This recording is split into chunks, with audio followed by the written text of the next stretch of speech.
Hey, good morning. Yes, I'll be giving a talk.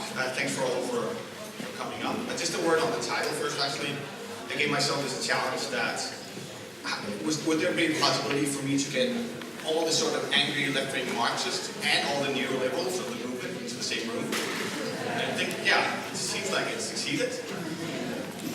Second off, it's from an article on that, sort of connecting liberalism, as you know it, with the tenets of veganism. It's an interesting read. I'm not sure you'd agree. I didn't agree with everything, but it was an interesting title at least.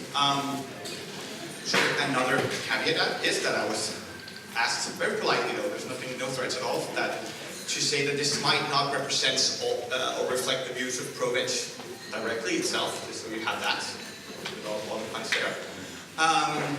Yeah, so with that, we can talk about that. And also, one of my favorite quotes actually, that actually tells about the first sort of story, or the first campaign ever waged to get people to eat more plant-based. I think there's a lot to learn from that.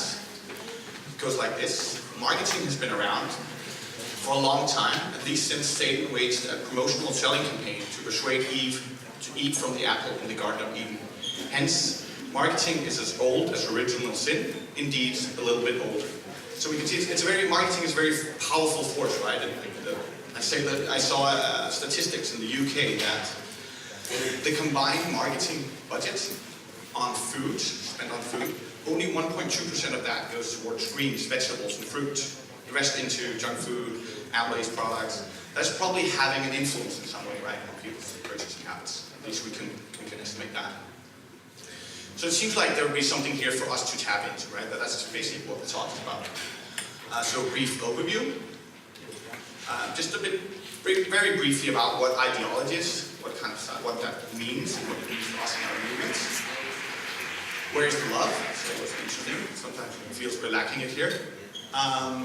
The business case for plant-based protein. And lastly, what I call sort of a green proteins arms race, basically examples of how to get governments and businesses excited about this new trend and green growth and all. And first off, actually, I would like to start out with this. You probably all know this guy. It's just yesterday he gave a presentation, and very sweetly he mentioned me as a good example of using sometimes humor, something funny to break the ice and promote veganism and stuff like that. So I thought, okay, I'll return the favor, and I throw in a picture and come up with a story of way back when Jan said something really funny. Sorry Jan, I stayed up all night, and all you got was this picture. So a bit on ideology. As you can see here, this is a bit of a view. Let's say we have a worldview. So you have a worldview, basically, right? That's how you see the world. It can be anthropocentric, capitalistic, or left-leaning, or such, right? And what that worldview usually does, it translates into some sort of discourse, so a point system, or a set of rules that you live by, right? What is valuable to you, what makes sense. So it seems like in capitalistic ideology, there's this, I've had that a lot of times when I would go out and meet for Mondays, or do presentations, I would talk to politicians or businesses, and I would say, well, Earth is dying, basically. Climate change is gonna hit the fan, there's a lot of animals dying, our diet's not good for us. They've been, yeah, but like growth that might counter that. So like this weird game of rock, paper, return of investment. It seems like last part always wins. A bit unfair, there should be other things that are valuable. But when you have this kind of worldview where everything is economized, it might not always win because you don't score the points, right?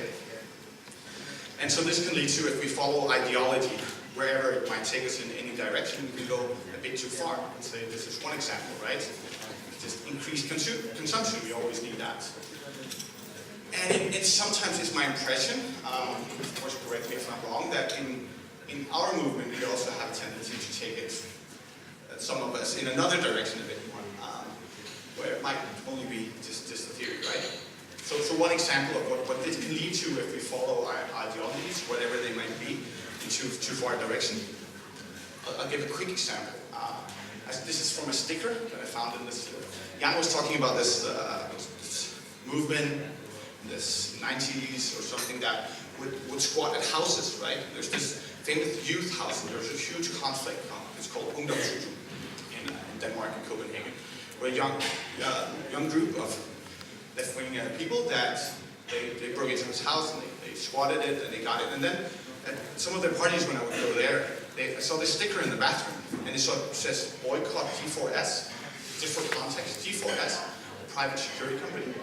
And apparently, the rest of the sticker said it has Palestine's blood on its hands. So it's apparently G4S is part of policing at the Gaza border, and they're actually helping sort of Israeli oppression of Palestinians. Yeah, you could always get into that little conflict, but of course these people here are against that, so they're saying we're not for that. But you imagine what this sticker does. This is a room or a toilet in a place where you only have low income, left-wing young students, and they're telling each other to boycott a specific private security company. But to my knowledge, and I didn't even do any surveys, not a lot of these people actually have items, security companies, right? So it's kind of missing the point. It seems like it's a bit more communicated inwards to the people themselves there, right? Than actually making it, they should put it up maybe other places, in my opinion. So that's one of the sort of examples that can happen. If we communicate more in-group, more towards our own identity, within our own ideology. So that kind of begs the question, right? What is the most important mechanism in our movement, right? The vegan movement to achieve the vegan world where we want to go. And what do we actually see ourselves as doing? And I would like to take a few hands as to any. Of course, I already have an answer, so it's a trick question. No? So, okay. We can always discuss afterwards, of course.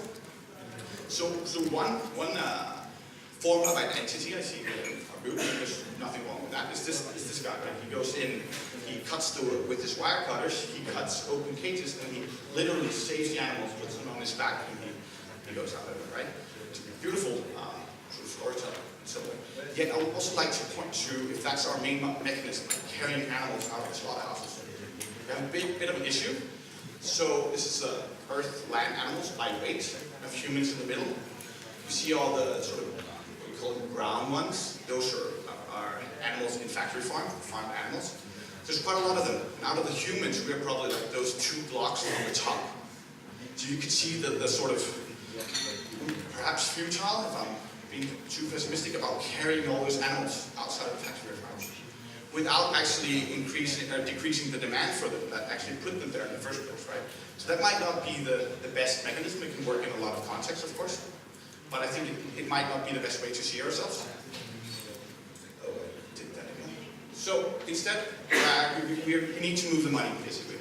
It's we need to move money. We need to decrease demand from plant-based or from meat and animal products towards more plant-based, whether it be sort of plant-based products like these fake meat products or whatever, or just traditional plant-based vegan products, right?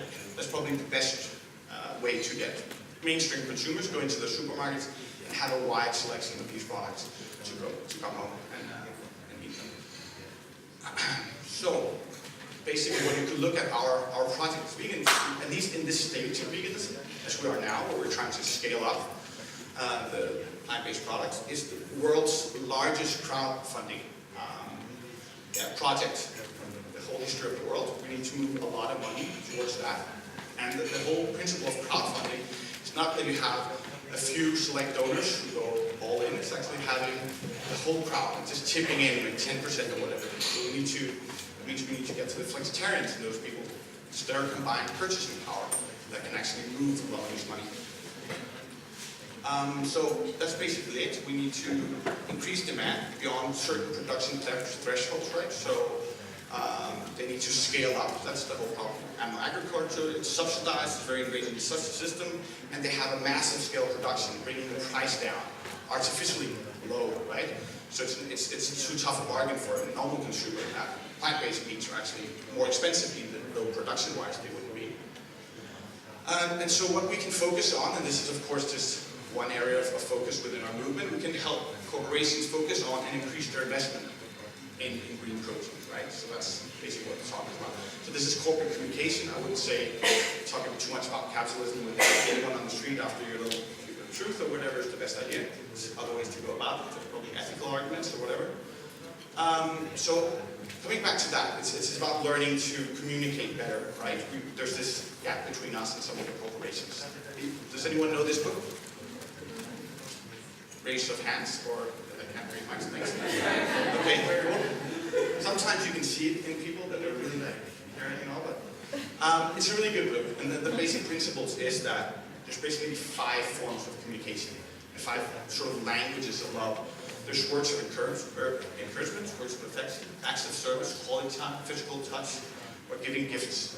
These are main ways we express ourselves. This guy, Harry Chapman, is a marriage counselor for many years, and he saw a problem actually in a lot of the marriages, where one person would be having one sort of primary love language, how they understood and how they spoke and expressed their love, and the other person would have another one. So one classic example, the husband of the family working like 70 hours a week, he's rarely home, and he bought this big house for his wife and his kids, and the wife is always complaining, I don't think he loves us anymore, he doesn't spend any time with us, we never go away on the weekend, and he's super frustrated because he's thinking, I gave you, I'm sacrificing so much, I'm really giving you all this, right?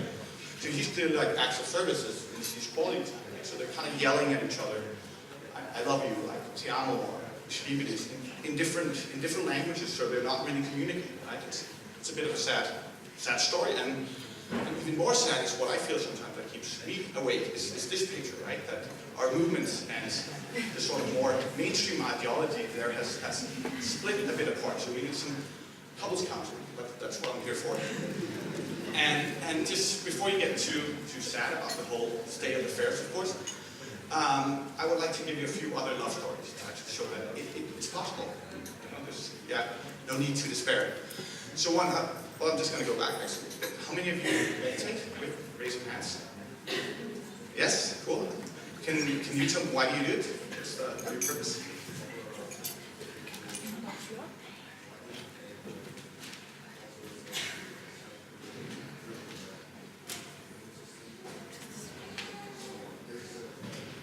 Yeah, so spiritual growth and personal development. Yeah. Any other takers? No? Okay, well, I think that goes a long way. A lot of people do that, actually. So I put that in this sphere over here. Or being there's this very corny joke. Buddha walks up to a hot dog stand and he says to them, make me one with everything, right? And that's basically this sort of corny approach to how we meditate. And I would agree, that's a very good way of viewing it.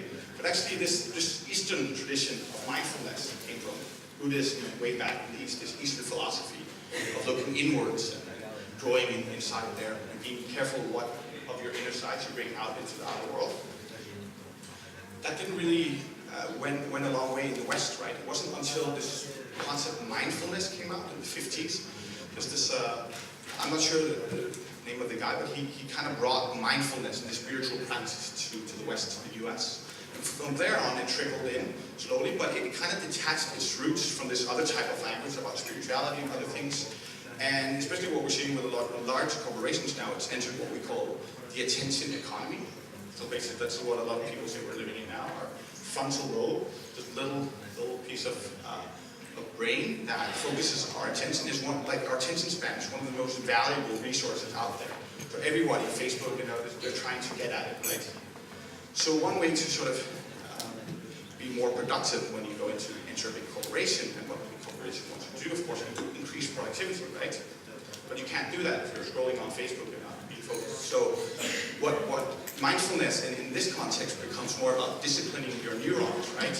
Instead of just your boss disciplining you directly. Well, how we can actually wire your neurons to be more productive.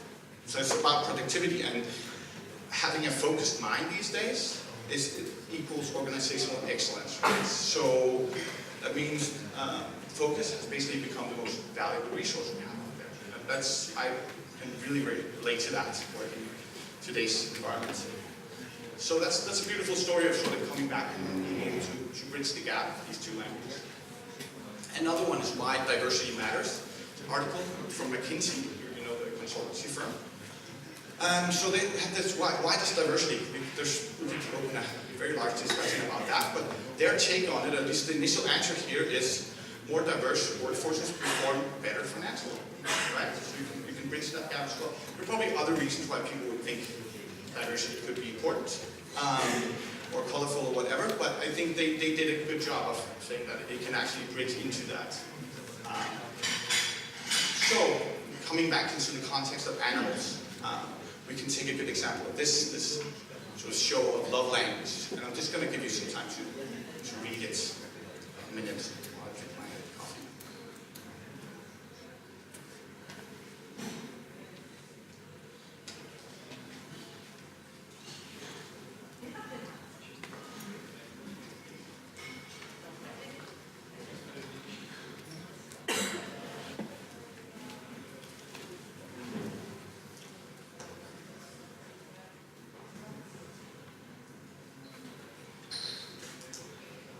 They also seem pretty focused, but I think you got the gist of it, right? They might, and this is just my interpretation, view these sentient creatures as slightly different than the majority of the people in this room. But it still speaks a bit about how is it viewed this animal in this context, and what can we do to bridge to help the animal. So the question becomes from one of my favorite moral philosophers. The question is then not can they reason, nor can they talk, but can they lead to new pathways of economic growth as the old ways of production and consumption are constrained, right? So sort of bridging that gap again, which he famously did back then. So one way that we see that the traditional pathways of production and consumption are being constrained. This is an example from the FAIR initiative. It's a group of investors. They have in their combined investment portfolio, they have 8.2 trillion dollars. You heard Natalie say this about how 1 million is how it relates to being 1 billion, and I have no clue what it really means at all. It's higher. Just a lot of money. And when they started in 2016, they had 1.3 trillion dollars. So it went from an incredible amount to even more of that. So, and I go check it daily, to be honest. It's climbing up. And what they went out and said is called FAIR, Farm Animal Investors in Return. They told all these big companies, Unilever, Walmart, these big food giants, industry and retail, that you put all your eggs in one basket. Like all your protein is coming from animal protein, and 70% of that is coming from livestock raised in factory farming. And there's a whole range, and you put all your eggs in one basket from an investment standpoint. You would never do that. You would start diversifying. Right? You spread out, invest a little there, invest a little there. So if something of it breaks down, you still have your money sort of safe. That's just sound economical logic. So what they said, we need to diversify our protein supply chain. And they identified these, what they call 28 ESG issues. So it's like an investment term: environmental, social, and governance. They have some really interesting reports online. For example, just taking briefly the environmental issues, because that environmental organizations have been advocating that we should save the environment, and a lot of us here care about it as well. But from an investment standpoint, the EU has said we're going to run out of water. We're in 2030, if we keep up current production trajectories, we're going to have 40% too little water if we keep it up. And this means, from an investment standpoint, that commodities that are very intensive in water use, such as meat, that's going to be affected on the price directly, right? It's not just, we don't like that the environment is suffering or whatever. It's actually going to affect production costs. It already is to a large degree. Climate change is doing a lot, so it's bad for investment, right? It's the same with social issues, sort of health and antibiotic use. There's overconsumption of antibiotic use in intensive factory farming. Some research called it a train wreck in slow motion. It's on like the top 3 of one of the major health institutions' lists of what's like a threat to humanity, right? So that's of course also there's going to be a lot more pushback. So sort of consumer acceptance or animal ethics translates into consumer acceptance. So a lot of more groups beyond this room are more and more concerned with animal welfare. So that's also bad for these traditional types of commodities. And then, of course, governance issues. There's not a lot of oversight, right? There's not a lot of people looking into these issues. So they basically can do what they want. And from an investment standpoint, if you put money into something and there's no oversight, that's not nice from an investor standpoint. You need to have accountability, and a lot of these organizations don't. So there's a huge range of issues with this. So just one case to illustrate, there's plenty more, and I think in general when you talk to companies, these cases make it very real for them. It's very relatable that the cool kids are already doing it. So Just, formerly known as Hamster Tree Food, there was a breakout of bird flu in 2015, meaning they had to kill 50 million birds to strike down on it. And it also meant, even worse, 6 billion in loss in US exports, right? Because you have this very volatile ingredients of eggs in your supply chain. And the birds kind of do as they please and they go sick and because of the intensive confinement. And this led to Just being the fastest growing food company in the history of the world. So that's pretty impressive statistics. And also, when you kind of look at it, what they do, Just, they do a lot of plant-based, also cellular agriculture, mayo that's out. And they can actually prove that they're cutting costs. You know, if you remove the middleman, so the animal, in this case the egg, from the supply chain, you're cutting away a lot of unnecessary supply chain bullshit. Because you can just take it straight from the plant, texturize it, and put it in there. So now the standard mayo in 7-Elevens across the US, even though the sandwich itself might not be vegan, but the mayo is already. Because 7-Eleven and Burger King and McDonalds, a lot of them were just sort of tired that they couldn't get the regular supply of eggs in their supply chain. So when you have a huge business and your suppliers not showing up in your products, that's a huge issue, right? Not an ethical issue, you could argue, but an issue for them. So what it all boils down to is that plant-based and cellular agriculture provides an improved business model. You all know this old quote from Henry Ford saying, if I asked my customers what they wanted, they would have asked for faster horses, right? So actually plant-based and others, it's a superior business model in any way the term. It provides healthier, more sustainable products, which is more interesting for consumers. There's no animal welfare problems, meaning there's higher consumer acceptance. There's no antibiotic use at all, which is now it's, I think in Denmark at least, it was in 2014, 76% of all antibiotic use went to the pig production. And the rest is sort of, we have huge pig production, and the rest is sort of diverged out between human beings and the rest of the animals that we're producing. And it's the same lifeline, right? So that's a huge issue, nice to get away from. It's a more resource-efficient production, simply. You don't lose a lot of the food waste, and this, I've heard compassionate farming started talking about whole carcass utilization, so using the whole of the body like they used to do way back when, like from a carcass from an animal. Probably the most morbid form of animal suffering reduction, but still, it works. And it's a simpler, more secure supply chain. So you mitigate the risk in your supply chain, which is really important for big companies. And it can be produced 24/7, close to urban growing areas. And we know all the statistics are pointing to higher and higher urbanization. That's not going to go away.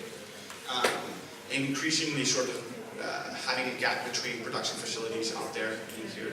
But if the long sort of livestock transports and all is also a huge risk. A lot of them die from heat stroke and other things. So the less transportation you have, the more secure your supply chain. So this also relates into future production scenarios. It can be scaled up sustainably. There's no necessary roof of growth. And most importantly, because I find that's actually what a lot of people think, that these products, all things that we like them, that they are actually not that tasty, or they're like below meat, they're not like beyond meat, right? But actually their taste can evolve continuously. A lot of them are already really good. A lot of mainstream consumers like them. But it's very important to emphasize that this, like I think Pat Brown from Possible Burger said, the cow has been making a burger in the same way for like millennia, right? But we can keep improving on ours to keep hitting the taste buds in the right way. And that's, yeah, you can do the Kobe beef where you massage it and play classic music and all that, but it's not going to scale up probably. So coming back to that, actually when we're coming back to the Ross 308 and this way of bridging the love language, so our job is not to take it out of the cage, right, and place it somewhere else on our, well, we can, I think a few of them that would be really good to do, yet our job is to make it unimportant, right? Simply, it's not doing its job well enough, right? We need to retire it. So, coming back to what we can also bring into this conversation with companies, there's a lot of really good statistics out there, and I think the storytelling is really important. This is sort of market analysis. You can see all the plant-based products, basically vegan products, vegan, that are going up, which is great. And the really interesting fact is, this one is what the group of vegetarian vegans that are buying these products, right? So a little less than a third. And the big chunk, a little over a third, is the flexitarians, a huge segment out there, right? And this is called Alles. It's a German article. I'm not going to try and translate that. It doesn't sound too nice. But in general, these are the people carrying the movement, right? With their purchasing power. So these are the ones we should target for a huge collective crowdfunding campaign. And of course, it's nice to look that it's going upwards, and companies can say, well, isn't it just a trend of some sort?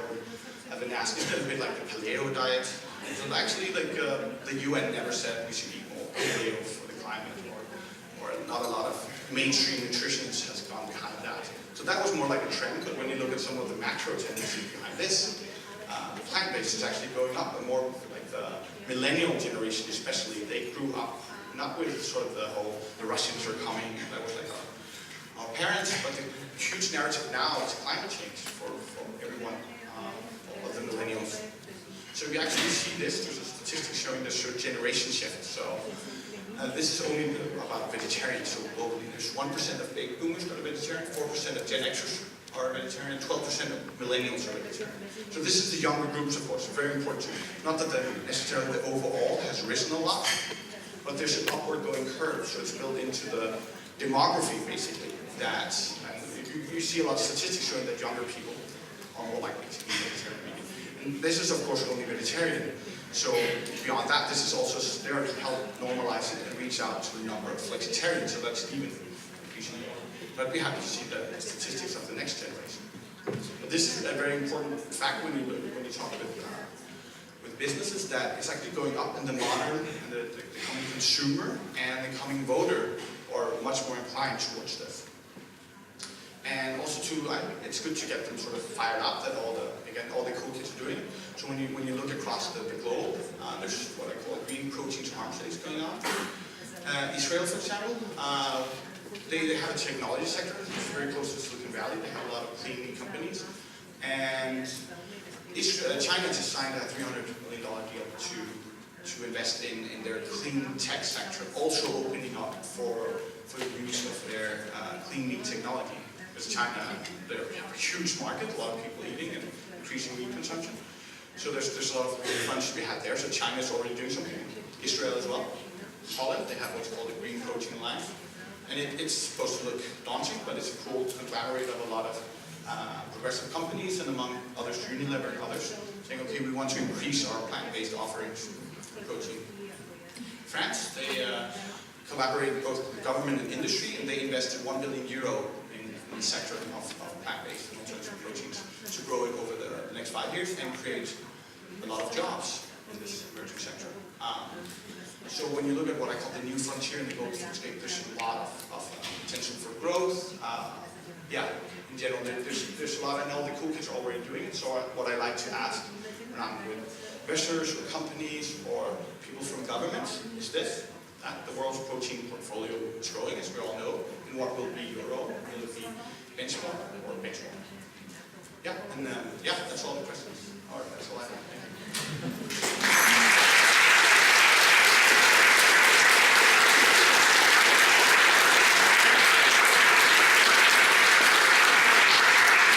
We have a few minutes. If you have any questions for David, anyone?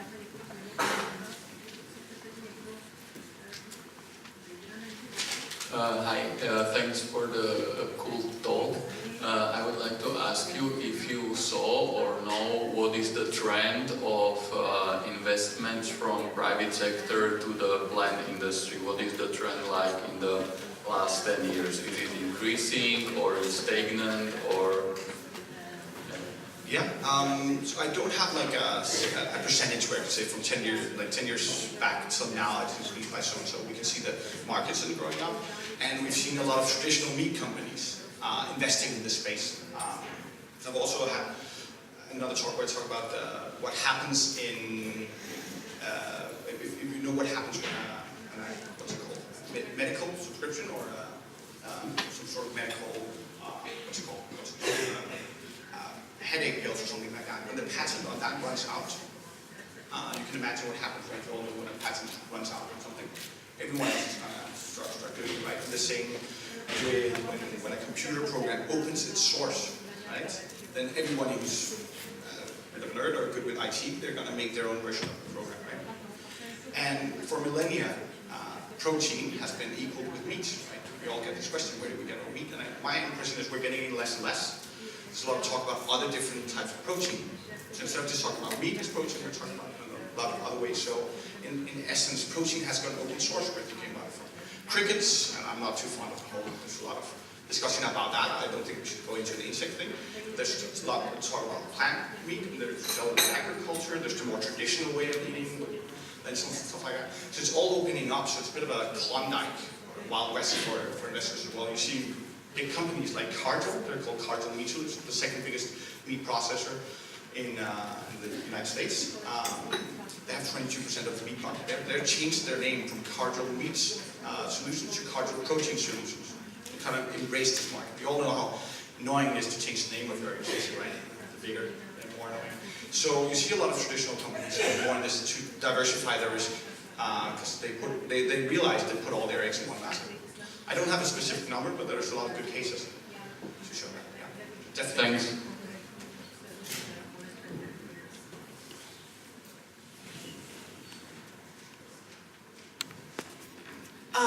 Hi, I have a question regarding the subsidies, because in EU market there is this factor that the animal production is heavily subsidized, so that can it cannot really compete even if the companies would like to invest in plant-based proteins. It's still this subsidies which make it better for them to just keep on with the animal-based production. Or is there any way around it? Or should there be just more lobby to subsidize plant-based more? Yeah, it's a really good question. Yeah, it's very true. And there's also other types of, instead of just subsidizing, there's the value-added tax. For example, in Germany, it's on plant-based milk, it's 17 or 19%, so the average value-added tax. On cow's milk, it's 6%. So that's also like, even from a very liberal, not pointing to myself, from a very liberal standpoint, that's not an equal market, right? That is considered from governments a normal commodity. So there's a lot of handicap for the growth of the industry, for sure. So my take on it, and I saw the statistics that they always ask, journalists, they always ask when they have some sort of expert in the studio, they always have 2 questions about what's going on, and they say, what would you think in 10 years' time? And so they did the statistics on all those answers over a period, and it was basically guesswork. People might as well flip a coin when they're trying to predict the future, so I'm not going to get too much into that. But my best guess would be that we need to increase and show the business model and profitability, and that there's job security. There's a statistic showing something like when you open a traditional power plant, like coal or whatever, this way of sourcing energy, I think if 1 million or something like that dollars of investment, you get 7 jobs. I'm not sure of the statistics, but when you open up in the clean energy sector, you get 14 jobs, right? So there's a lot more from a government investment standpoint. But I don't think it has not, this market has not yet reached the radar of all the countries, right? So we need to get it up there before we can really start addressing the subsidies. There's meat tax proposed in Denmark, for example, but it got shut down. It's still now being addressed in other countries as well. I think that's growing. But I think the politicians will not be too interested in it until we really show that this is the way forward. And it is. There's no way around it in terms of business.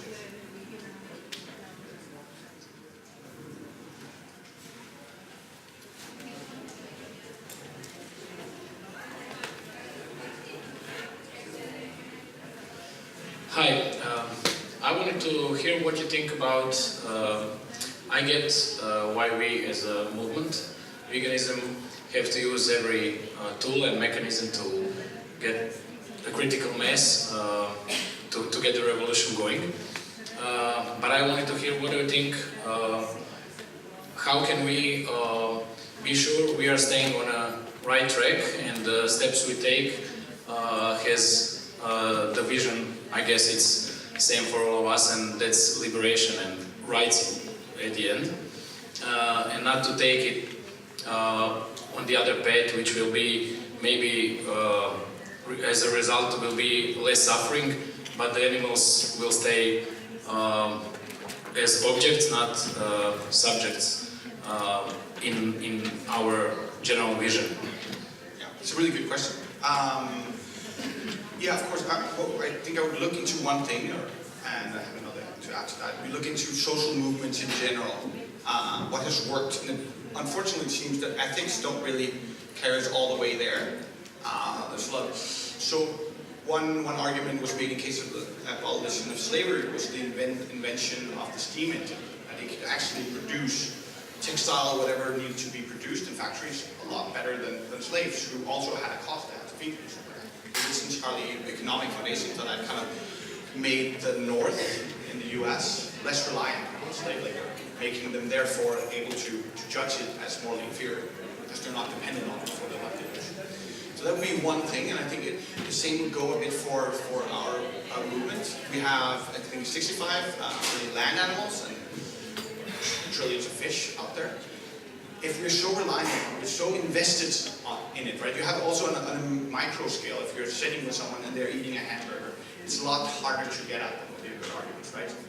But if you had to go with no ethical argument whatsoever, it's just true, like you want to get in shape after New Year's and you get them to do the vegan challenge, live plant-based for a month. And after this month, my intuition would tell me that it's a lot easier to engage with them around these small issues. So say first we get rid of these issues. Factory farming, we replace it with a better model, making the older one obsolete. And then we can have this discussion about ethics. There's natural correctness that what is food first, morals second.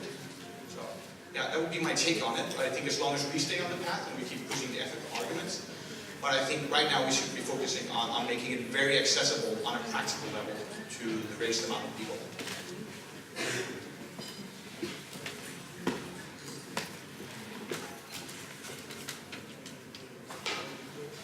I'll also be around if there's more of the angry comments that we don't want to say out loud here.